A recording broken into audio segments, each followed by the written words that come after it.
After driving the Multijoy fat tire e-bike extensively, I feel I'm qualified to point out some positives and some negatives that I've discovered with it. Stay tuned. Now let me tell you about a huge positive that probably no one would ever think of, and it has to do with the battery. Let me go ahead and take it off using the key, and I'll bring the camera around and show you what I mean. Note that all the electrical contacts are up here at the top, and the only thing down at the bottom are the alignment notches to keep the battery in as you put it in. On all the other e-bikes I've reviewed, they have all the electronics down here, and what that means is that they are liable to be contaminated with water, sand, and pretty much anything else that could flow down the battery compartment. Multijoy did the right thing, and the only thing they have down here are the notches. Your connectors are all protected way up here at the top. Another reason why having the connections up here at the top is so important is that there will be times when you will not be able to use the bike with power. There are some places that do not allow electric bikes, but you still have a viable fat tire bike once you take the 10.5 pound battery off. And by having the connections up here, again, you don't have the connections down at the bottom where they're liable to be scuffed with your feet or anything else that could happen that would damage them and basically just totally destroy your very expensive e-bike. And so I think the best way to do this is to go front to back, then top to bottom. So the first thing you notice is the tires. These are Kendra K-Shield tires and are industry noted for being very puncture resistant. So that is a huge plus. It also has a 48 volt light that I've tested, and it is very bright. It's much brighter than some of the other versions I've seen on other e-bikes.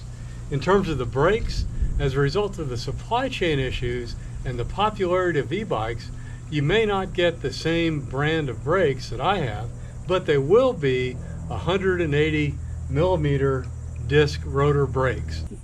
The fact that they're larger allows them to reduce heat and cool faster. They're not as noisy as 160. They prevent brake fade and provide a lot more braking power than a 160 millimeter or, God forbid, 140 millimeter rotor. So in my mind, that is a huge plus. The spokes are heavy duty, so they're going to stand up to some banging if you're taking it off-road. I've only taken it on the beach, but if you take it in the mountain, you'll appreciate that. The front fork has a coil suspension that you can lock in, lock out. Lock in for high-speed driving, lock out if you're on bumpy roads, and the 80 millimeters of suspension will handle the potholes easily. Let's get into the heart of an e-bike, which is the powertrain. It starts up here with the battery. This is a 20 amp hour battery made of LG components, so you know it is highly reliable and made of custom innards. It also has an aluminum alloy cover, which allows for efficient heat dissipation and better battery performance. And that is part of the reason this bike can get 70 miles pedal assist, around 40 miles just on the power. It all powers an 85 Newton meter motor, which is in, again, the mid-range of e-bike, and will push the Multijoy to a maximum speed of 23 miles an hour. Now that's less than some of the other bikes, but I know in here in North Carolina, 20 miles an hour on an e-bike is the maximum legal limit, so that's fine with me. One more thing on the battery, it takes about 5 to 7 hours for this to fully charge if it's fully depleted. Now this is a negative right here. Here is the controller. This is the brains of the bike, and you can see that it's on the outside of the system. So this could potentially be damaged. And so I'm going to make a cover for this that will protect it, as well as the wires that hang down underneath it. You don't want these to be damaged. The pedals are heavy metal with reflectors, and they have studs so you will not lose your grip. Let's take a close look at the rear configuration back here. And a huge positive that pops out to me is the cage that protects the rear derailleur from bounces and bruises. It's a Shimano Altus, and that is made of heavy-duty components So you know this is going to last a little bit longer. Shimano cartridge, and of course it ties into the Shimano gear shifting system.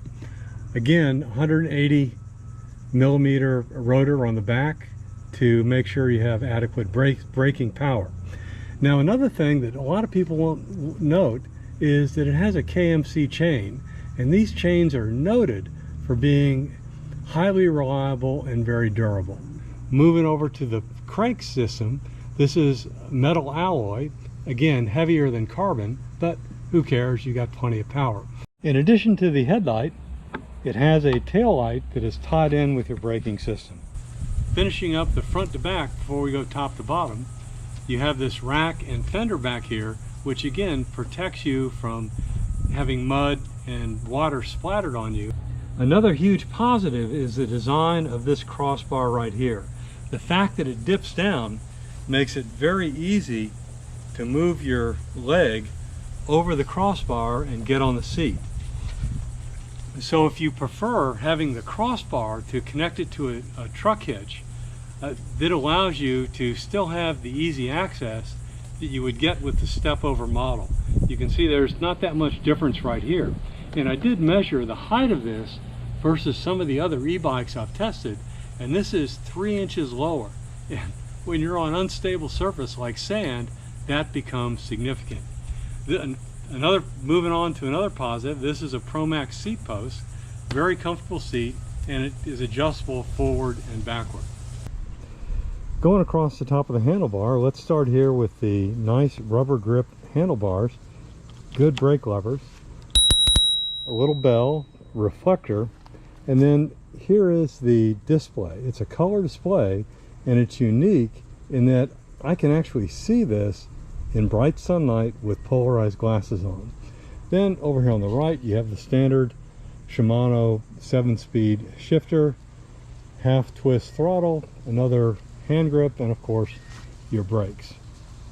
Very nice. All this sits on top of a ProMax stem. A huge positive about this bike is it only weighs 72 pounds with the battery.